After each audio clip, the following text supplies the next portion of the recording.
ST Courier Private Limited, Domestic International Cargo. உங்கள் இல்லம் தேடி வந்து கொரியர் புக்கிங் டெலிவரி செய்து தரப்படும். அலிஷா அப்துல்லா அவர்கள் ஒரு முக்கியமான இந்த கட்சியினுடைய ஒரு ரேசரா இருந்து வந்தாங்க. பொறுமை காட்கணும். இந்த கட்சி நிச்சயமாக அவர்களை பார்த்துக் கொள்ளும். அதே நேரத்தில் மாநில தலைவர் அவர்கள் இந்த நீங்க கேட்ட கேள்விக்கு நயினார் அண்ணா அவங்க பதில் சொல்லியிருக்கிறாங்க. அதன் பிறகு இன்னைக்கு நான் பதில் சொன்னா அது சரியா இருக்காதுங்கன்னா, அதனால மாநில தலைவர் அவருடைய மகன் சம்பந்தப்பட்ட கேள்விக்கு அவர் ஒரு பதில் சொல்லியிருக்கிறாங்க. அதனால் அதை நீங்க பதில் எடுத்துக்கங்கன்னா இன்னைக்கு நான் அதை பற்றி பேச விரும்பலைங்க. தேசிய ஜனநாயக கூட்டணியிலிருந்து ஓபிஎஸ் டிடிவி நேற்று நான் வேண்டுகோள் விடுத்திருக்கிறோம், எல்லோரும் வேண்டுகோள் விடுத்திருக்கிறோம். தனிப்பட்ட முறையில் அண்ணன் டிடிவி அவர்கள்ட்ட தொலைபேசியில் நான் பேசினேன். அண்ணன் ஓபிஎஸ் அவங்ககிட்ட பேசணும், மறுபரிசீலனை செய்யணும். ஏன்னா for the larger interest of Tamil Nadu, Bharatiya Janata கட்சியில் என்னையும் உட்பட எல்லோருமே தமிழகத்திற்காக 2026 ஒரு மாற்றம் வர வேண்டும் என்பதற்காக ஒரு அணியில நிற்கிறோம். எங்களோட இண்டிவிஜுவல் பிரச்சனை, அந்த பிரச்சனை, இந்த பிரச்சனை எல்லாம் கலைந்து ஏன் நிற்கிறோம் அப்படின்னா தமிழக மக்கள் அதை விரும்புறாங்க. அதனால் நிச்சயமாக அண்ணன் டிடிவி அவர்களும் அண்ணன் ஓபிஎஸ் அவர்களும் பெரிய மனிதர்கள், மாண்புமிக்க மனிதர்கள், மறுபரிசீலனை செய்வார்கள் என்று நம்புகின்றேன். தேசிய ஜனநாயக கூட்டணியில் அங்கம் வகிக்கக்கூடிய கட்சி ஒரு அதிமுக. அந்த கட்சியில் இந்த மாதிரியான உட்கட்சி சலசலங்கள்லாம் இருக்கு.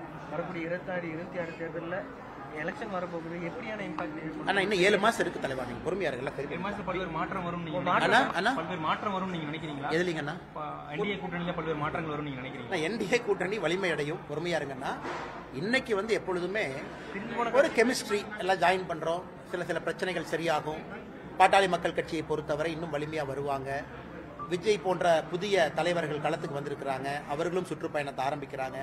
தமிழகத்தை பொறுத்த வரைக்கும் அடுத்த ஒரு 6 மாத காலம் அரசியலை நான் ரொம்ப இன்ட்ரெஸ்டிங்காக பார்க்குறேங்க. நிறைய சேஞ்சஸ் வரும், நிறைய காம்பினேஷன் மாறும், நிறைய புதிய விஷயங்கள் மக்கள் பார்ப்பாங்க. விஜய் போன்றவர்கள் களத்துக்கு வந்த பிறகு இன்னும் கொஞ்சம் சுவாரஸ்யம் அது பிடிக்கும். அதனால் இன்னைக்கே எல்லாத்துக்கும் பதில் எங்கிட்ட இல்லைங்கன்னா உங்ககிட்ட இல்லை. 6 மாத காலம் 7 மாத காலம் இருக்கு, பொறுமையா பேசுவோம். நேற்று நீங்க கேட்டீங்க பேசினேன், இன்னைக்கு கேட்டீங்க பேசினேன், இன்னும் 1 வாரம் கழிச்சு பேசுவோம். பொறுமையா இருப்போம், அரசியல் களத்தை பார்ப்போம். அந்த ஜிஎஸ்டியை பொறுத்த வரைக்கும் 2017 நாம் கொண்டு வந்தோம். 2025 ஒரு பெரிய மாற்றத்தை செய்திருக்கின்றோம். இன்னைக்கு 2 ஸ்லாபுக்குள்ள 5%, 18%. இது உண்மையாலுமே அரசுக்கு இதன் மூலமாக நேரடியாக 48,000 கோடி ரூபாய் வருவாய் இழப்பு ஏற்பட்டாலும் பொதுமக்களுடைய கையில அவ்வளவு பணம் இப்ப சேமிப்பா மாறப்போகுது.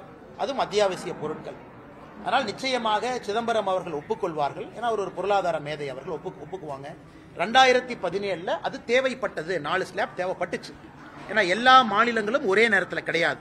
எல்லா மாநிலத்திலும் வேட் வேற, ஆக்ட்ராய் டாக்ஸ் வேற, ஸ்டேட் டாக்ஸ் வேற. ஒரு பெடரல் சிஸ்டம்ல அத்தனை மாநிலத்தையும் ஒன்றாக கொண்டு வருவதற்கு 4 ஸ்லாப் தேவைப்பட்டுச்சு. எனக்கு 8 ஆண்டுகள் கழித்த பிறகு ஜிஎஸ்டி மெச்சூர் ஆயிருக்கு. இன்னைக்கு நம்முடைய நிதியமைச்சர் அவர்கள் தமிழகத்தினுடைய ஒரு செய்தி சேனலுக்கு ரொம்ப எலாபரேட்டா பேட்டி கொடுத்திருக்கிறாங்க. எனக்கு 2025 சிஸ்டம் மெச்சூர் ஆயிருச்சு. இன்னைக்கு 2 ஸ்லாபுக்குள்ள நம்ம வருகின்றோம்.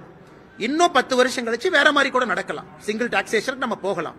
படிப்படியாக அதை சென்று கொண்டிருக்கின்றோம். அதனால் அண்ணன் சிதம்பரம் அவர்களும் அதை உணர்ந்திருக்கிறாங்க. அரசியலுக்காக பேசுவதாகத்தான் நான் பார்க்கின்றேன். ST Courier Private Limited, Domestic International Cargo. உங்கள் இல்லம் தேடி வந்து கொரியர் புக்கிங் டெலிவரி செய்து தரப்படும். என்றும் உங்களுடன் மை இந்தியா. முக்கிய செய்திகளை உடனுக்குடன் தெரிந்து கொள்ள சப்ஸ்கிரைப் பண்ணுங்க, பெல் பட்டனை பிரஸ் பண்ணுங்க. என்றும் உங்களுடன் மை இந்தியா.